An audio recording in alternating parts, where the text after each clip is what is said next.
जनक किशोरी मोरी भेलखिन बहनिया है मिथिले के नाते। जनक किशोरी मोरी भेलखिन बहनिया है मिथिले के नाते। राम जी पहुनवा भेलखिन मोर है मिथिले के नाते।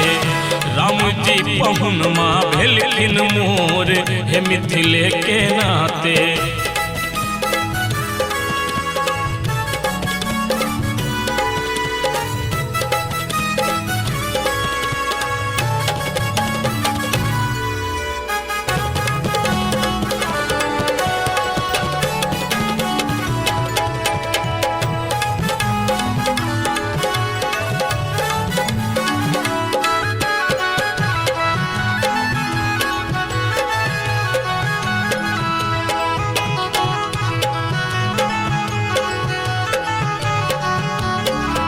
सिया सुकुमारी छथिन प्राण हो के प्यारी है मिथिले के नाते। सिया सुकुमारी छथिन प्राण हो के प्यारी है मिथिले के नाते। प्राण धन कौशले किशोर है मिथिले के नाते। प्राण धन कौशले किशोर है मिथिले के नाते।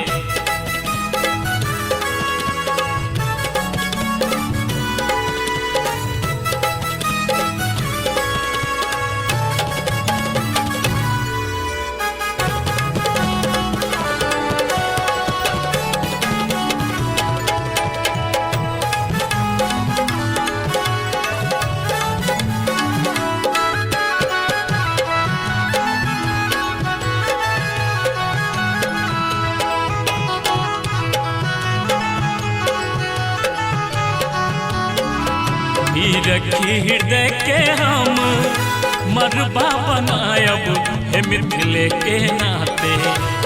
रखी हृदय के हम मरबा बनायब है मिथिले के नाते।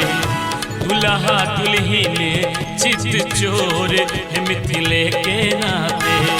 दुल्हा दुल्हिन चित चोर है मिथिले के नाते।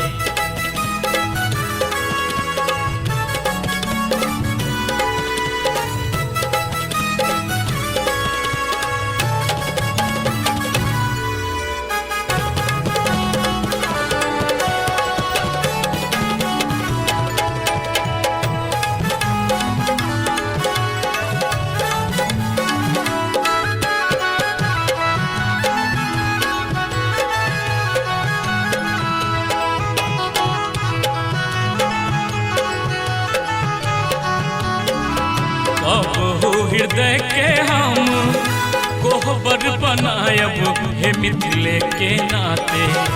अब हो हृदय के हम कोहबर बनायब है मिथिले के नाते। हास्य रस में होयब विभोर है मिथिले के नाते। हास्य रस में होयब विभोर है मिथिले के नाते।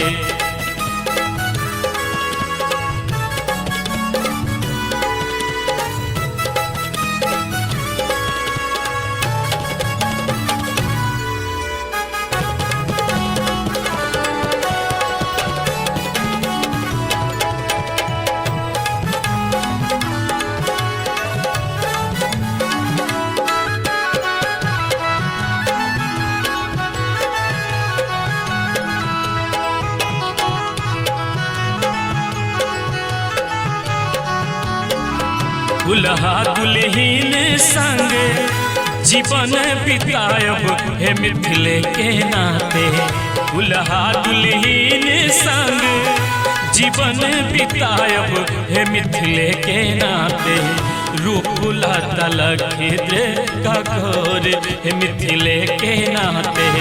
राम जी पहुनवा भेलखिन मोर है मिथिले के नाते। आदित्य फिल्म्स